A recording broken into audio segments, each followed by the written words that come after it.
No one noticed the human at first. Station Vesper 9 was alive with its usual chaos. Predators and patrols, prey species scanning cargo manifests, drones zipping through corridors. And yet, in the midst of all this, a single human walked through the docking bay. Not fast, not loud, not armed, just walking. Her name was Alara Quinn. Engineer, civilian, average in every conceivable way, except for the effect she had on everything around her. Sensors didn't flag her. Predators didn't hiss or snarl. Yet every creature, even those designed to dominate, paused as she passed. Claws retracted, wings tucked, tails lowered. Even the station AI rerouted traffic subtly, avoiding congestion around her. Alara didn't glance up. She didn't issue orders. She simply carried a datapad in one hand, tapping coordinates, moving forward. Yet the station recognized her first. Croxian war beasts shifted in place, their instincts screaming a warning they didn't understand. Nerelan medics, soft-boned and harmless, instinctively edged closer, forming subtle protective positions. Every movement whispered the same truth: do not challenge her. Security footage later confirmed something odd. Predators froze before she even reached them. Not out of fear, not out of confusion, out of acknowledgement. Commander Tvon observed from the control deck, 8 feet of plated muscle stiff with unease. "It shouldn't be like this," he muttered. "She's human." And yet, the pattern was undeniable. Alara's presence rewrote hierarchy quietly but irrevocably. Helplessly, the station adapted around her, like water flowing around a rock. The question that would echo through every species aboard: who is she, and why does everything stop for her? If you enjoy HFY stories where humans quietly redefine power, consider subscribing for more. Leave a like if this hooked you, and share your thoughts in the comments. It really helps the channel grow. The first to challenge the invisible gravity was Ragthar, a Croxian Alpha, 8 feet of jagged muscle, scarred from 3 border skirmishes, claws sharp enough to pierce armor plating. Predators across the station instinctively recognized him as a dominant presence. Yet when Alara stepped into the transit corridor, Ragthar didn't move aside. The station's sensors blinked in alarm. Heartbeats recorded across species spiked. Somewhere deep in the habitat ring, prey species emergency protocols quietly armed, but paused uncertain. Alara slowed, not because of fear, but because something massive had stopped in her path. She looked up calmly, eyes scanning Ragthar without judgment, expression neutral. "Excuse me," she said softly. "Your arm is blocking the conduit. Can I pass?" The words carried no command, no threat, no impatience. Just polite assertion. Ragthar froze.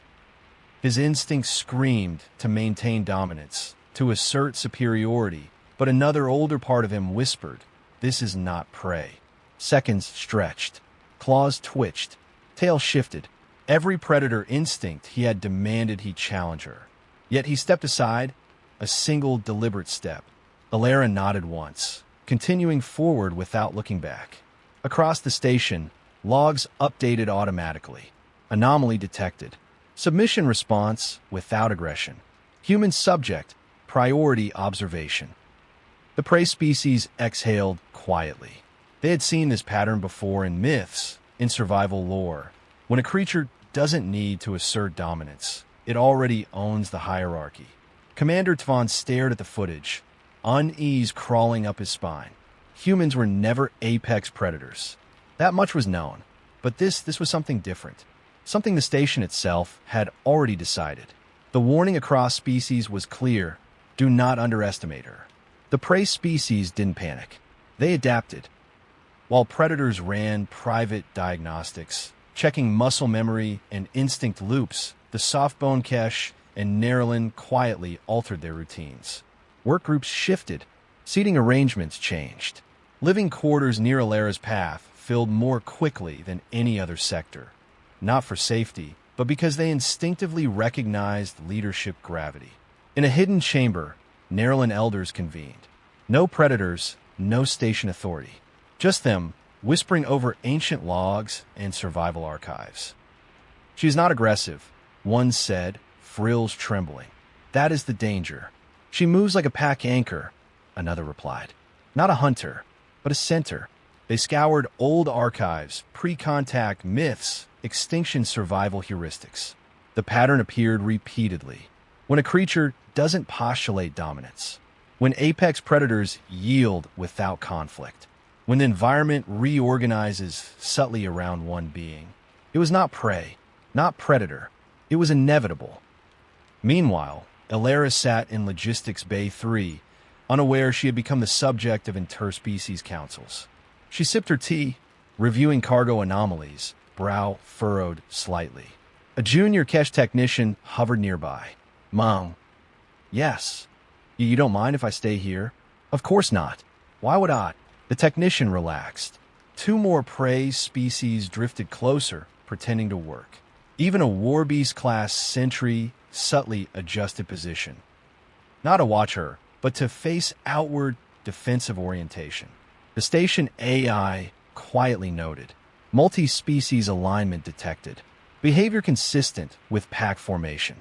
Commander Tvan read the report twice. Humans weren't apex hunters. That much was known.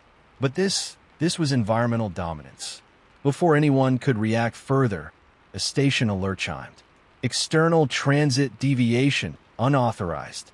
A vessel was approaching Vesper 9, and Elara hadn't even looked up from her tea. The station had already begun asking the wrong questions, and the galaxy was about to notice. The alert came too late. A vessel tore out of subspace at the edge of Vesper 9's sensor range. Hull scarred, engines unstable, no transponder, no response to hails. The station's defense grid powered up automatically, but hesitated. Not from malfunction, from uncertainty. The ship wasn't attacking. It was running. Commander Tvan leaned forward as life sign data filled the bridge. Massive readings.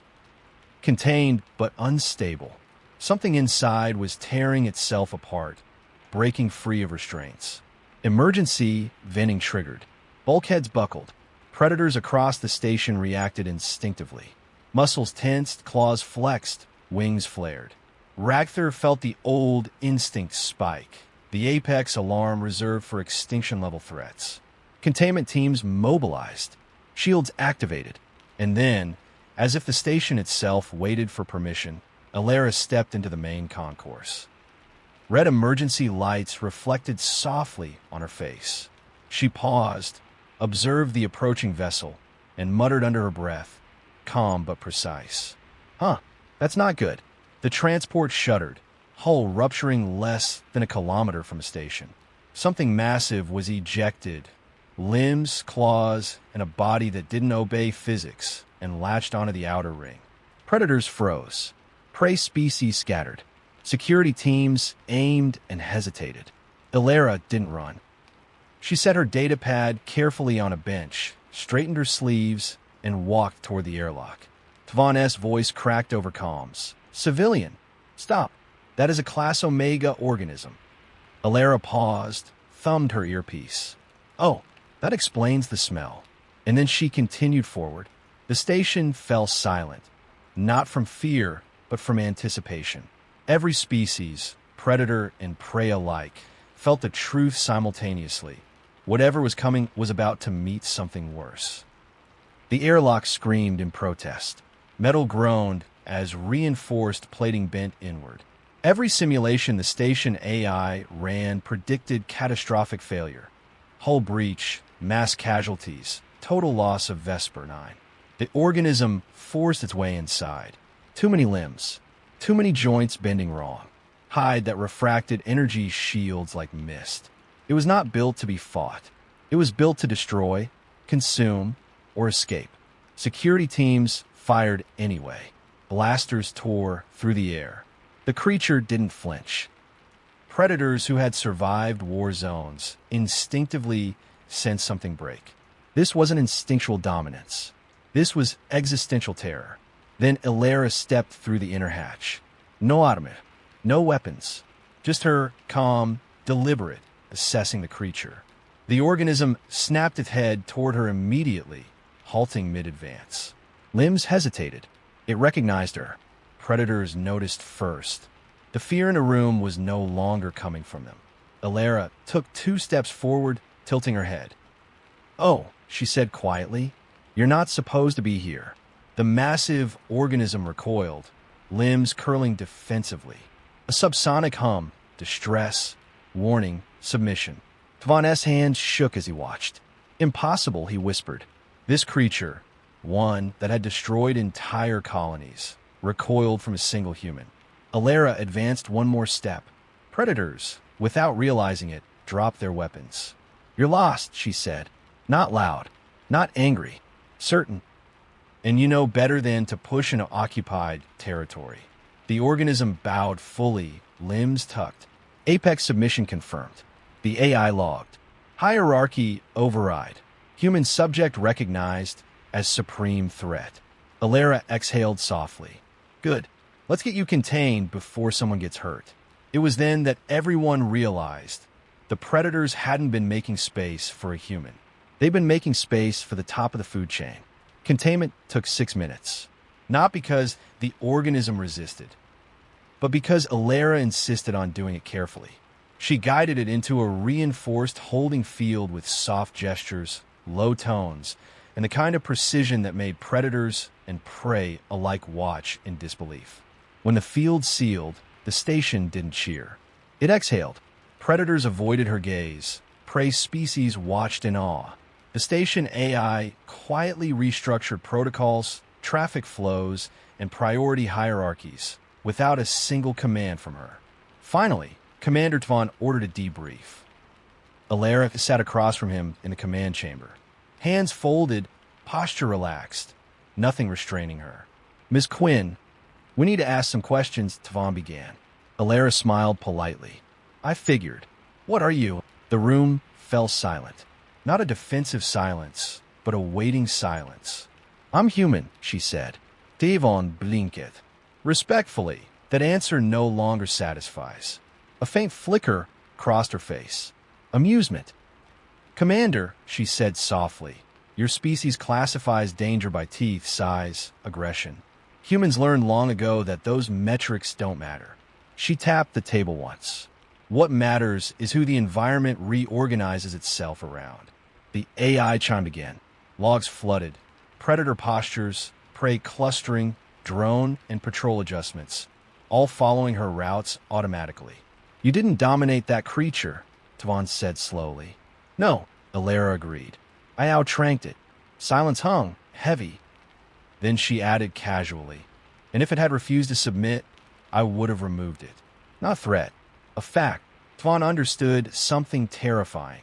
Humans weren't apex predators. They were environmental constants. Gravity in flesh form. Before we continue, if you're enjoying this HFY story where humans quietly redefine power, consider subscribing, leaving a like, and sharing your thoughts in the comments. It really helps the channel grow. 12 minutes after containment, the first interstellar inquiry arrived. Then another, and another. Vesper 9 had triggered unprecedented galactic interest. Predator governments, prey coalitions, even neutral exploratory fleets. Not alarms, not accusations, just curiosity tinged with unease. They were asking a question that had never been asked before. What stopped a Class Omega organism without firing a shot? From the command deck, Tvon watched Alara walk through the central concourse. Traffic patterns bent subtly around her. Patrol inconsciencely weed-end formation.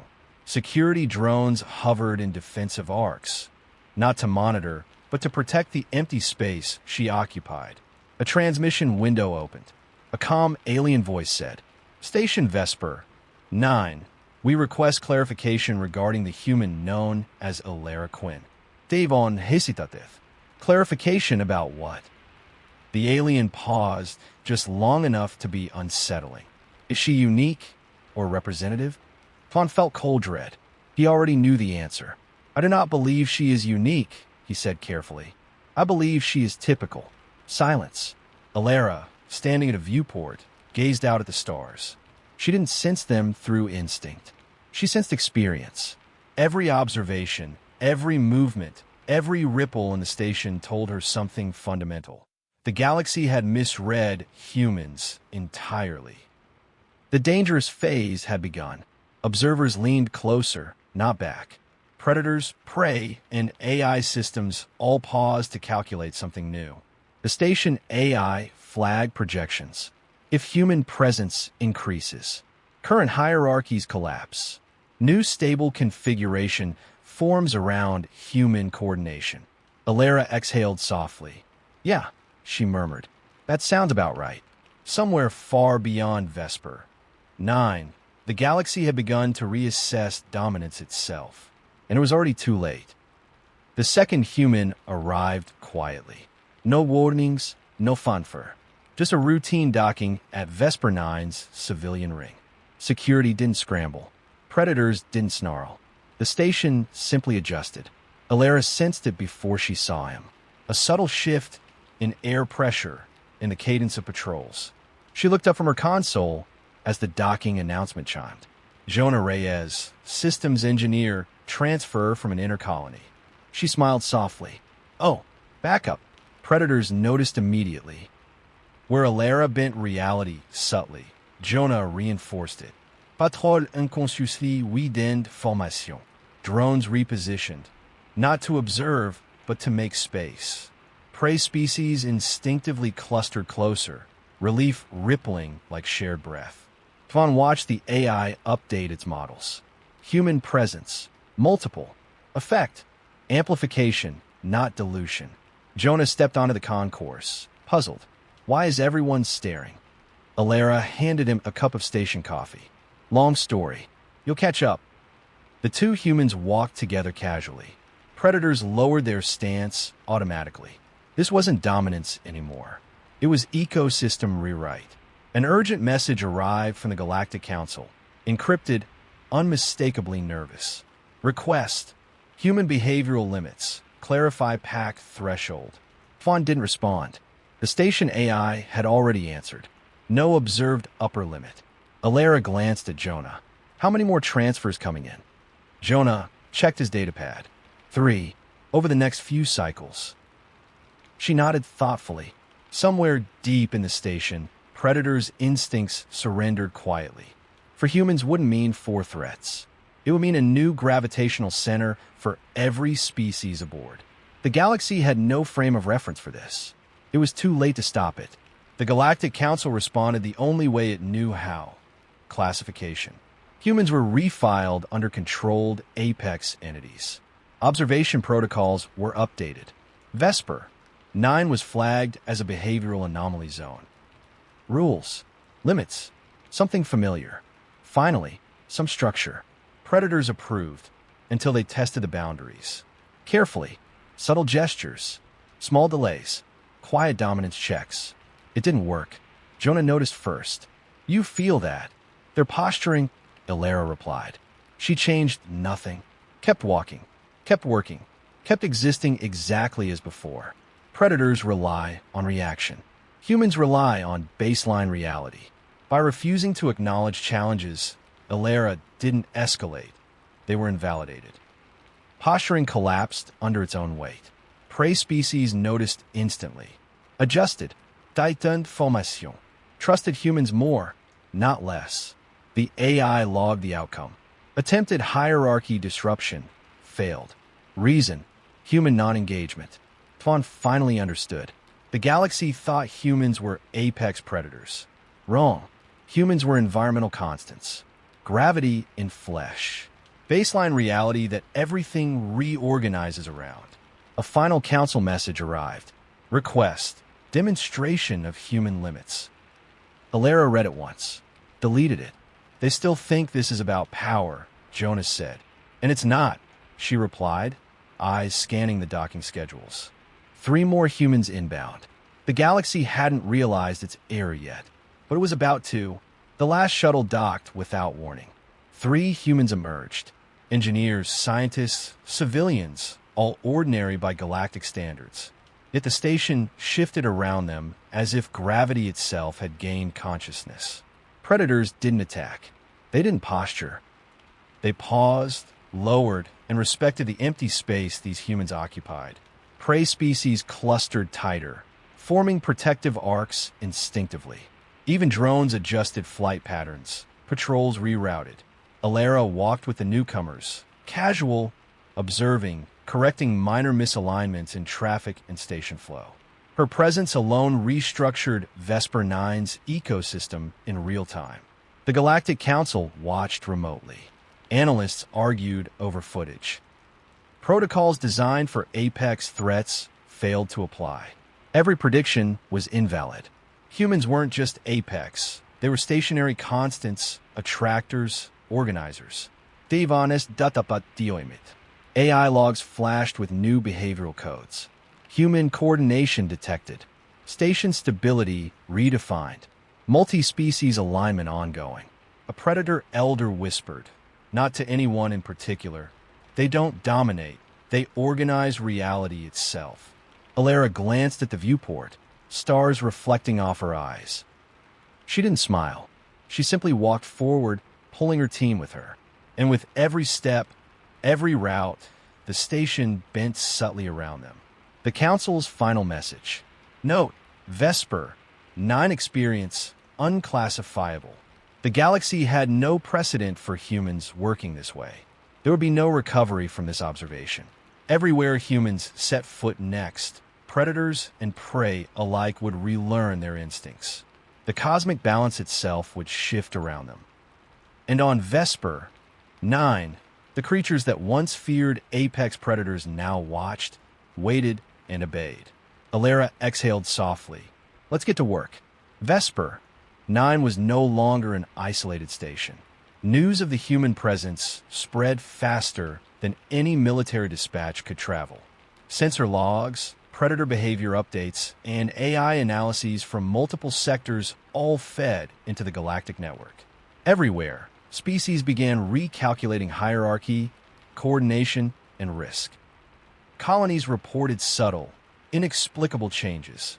Predators hesitated when humans were present. Prey species formed protective clusters without orders. Even neutral observers, freighters, researchers, explorers, adjusted trajectories to avoid crossing paths with human-operated stations. The Council convened an emergency session. Analysts argued, debated, and ran simulations that failed to converge. The human influence wasn't a power struggle. It wasn't aggression. It wasn't intimidation. It was organizational gravity, a force the galaxy had never considered. Are they truly apex predators? A counselor asked. No, another replied, voice trembling. They are constants, anchors. Every decision, every policy, every previous understanding of dominance became suspect. Fleets reconsidered how to operate near human settlements. Entire patrol doctrines were rewritten on the fly. Back on Vesper 9, Alara watched the stars, listening to her team coordinate quietly, efficiently. She didn't issue commands. She reinforced calm. Every human movement rippled through the station like a subtle current, shaping behavior without force, without aggression. Predators that had once flexed muscles to assert dominance now yielded instinctively, curious rather than aggressive. Prey species adapted immediately, flowing around human influence with relief and certainty. Somewhere in the outer systems, a young captain whispered, reviewing sensor feeds, if one human can do this, what happens when there are hundreds? Alara didn't answer. She didn't need to. The galaxy was already learning, and the learning could not be undone. Vesper 9 was no longer just a station. It had become a prototype of the future. Every species, predator or prey, understood, without discussion, without fear, without orders, that the rules had changed. Humans didn't fight to win. They existed to reorganize reality. Alara walked the concourse with quiet confidence, flanked by her team. They moved as naturally as a river flows, yet every ripple of their presence altered patrol routes, traffic patterns, and even predator instincts. Observers watching remotely could not compute it. Systems collapsed under simulations designed for combat, aggression, and hierarchy. Reports flooded in from across nearby sectors. Predators hesitated near any human-occupied station. Prey species immediately formed protective formations. Even neutral traders rerouted their courses to avoid unnecessary conflict, instinctively respecting the invisible gravitational pull humans exerted. The Galactic Council convened again, this time in stunned silence. Analysts argued, but all models failed. Humans were not apex predators. They were not conquerors. They were constants, the force around which chaos organized itself. Tvan, sitting on the observation deck, whispered to no one, "We've seen them handle threats that would have annihilated us without lifting a weapon." Alara glanced back at the viewport, eyes tracing the stars. She didn't need orders, strategy, or even recognition. She existed, and the galaxy adjusted itself accordingly. The final AI log entry summarized it perfectly. Human presence detected. Effect: stationary gravity field. Galactic reorganization initiated. Somewhere beyond Vesper, 9 fleets and colonies were recalibrating instinctively. A single human, or a handful, was enough to rewrite the operational code of entire systems. Alara exhaled softly, turning to her team. "Let's get to work." And with that, the galaxy quietly understood a truth it could neither fight nor ignore. Humans don't dominate. They define the structure of everything around them. The era of constants had begun.